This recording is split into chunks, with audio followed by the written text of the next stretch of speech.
উল্টাইয়া মানে তুই ফিরা মার দিকে ফিরাবো, আমি মার দিকে আরেক দিকে তাকাইছিলাম, তা আমি ফিরা বসছি। তাই বললাম, মা কি হয়েছে? ওই ঘরের জানালা দিয়া ওই বাড়ির পাশের বাসার কাজের মেয়ে তোর দিকে চাইয়া রয়েছে। মা এটা দেখছি, এই জন্য তোরে বলছি খুইরা মার দিকে ফিরা বসতে। মার নজর, মা নজর রাখছে।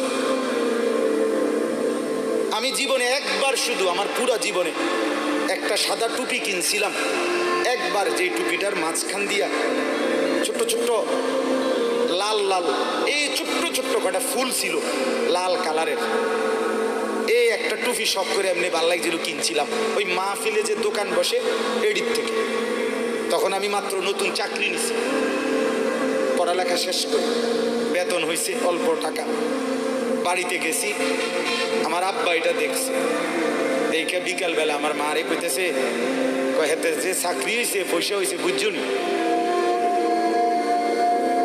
মারে বলছে, মায় কয় না, কি তো হয়েছে?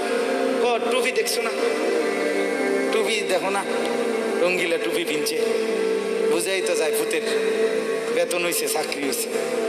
রাত্রে আসার পরে মা, আমি বাহিরের থেকে আসছি, আরে মা আমারে বলছে, ফুত তোর আব্বা মনে হয় টুপিটা পছন্দ করে নাই, সারা জীবন তোরে সাদা টুপি পরাইছে, তুই কিনলে গায়ে লাল ফুলওয়ালা টুপিটা কিনলে।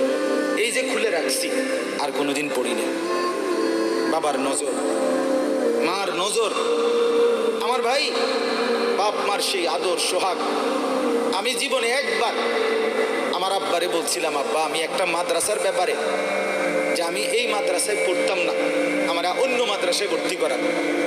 আমার আব্বা বলছিল, ভূত পরের বেলা ভাত আমার ঘরে খাইও না, এক লোকমা ভাত মুখে দিবা না, বাইরো তুমি কই ফিরবা তুমি বুঝো, পড়লে পড়ো, না পড়লে পিছে দিয়ে ফেরো, এটা আমার ঘরের ভাত খাইও না। আমি যে এনে বলছি এনেই পড়তে হইব না। কানতে কানতে চোখ মুছতে মুছতে সকালবেলা ভোরে চলে গেছি ওই মাদ্রাসায়। বুঝছি বাপ আমার এতটা শক্ত যে আসলেই আমার বাদ দিবে না। বাবার সেই কঠোর শাসন আজ আল্লাহর কসম মনে হয় আল্লাহর কথা আপনাদের সামনে বলবার তৌফিক দিছে। আমার ছোটবেলায় আমার মনে আছে, আমি মাদ্রাসার থেকে আইসা বারান্দায়, বাসার বারান্দার মধ্যে বসছি, মোড়ার মধ্যে। কুমিল্লা শহরে আমাদের বাসা ছিল। আমার মা রান্না করে আমার ওইখান থেকে বলতেছে, আনিস মোড়া উল্টাইয়া মানে তুই ফিরা মার দিকে ফিরাবো, আমি মার দিকে আরেক দিকে তাকাইছিলাম।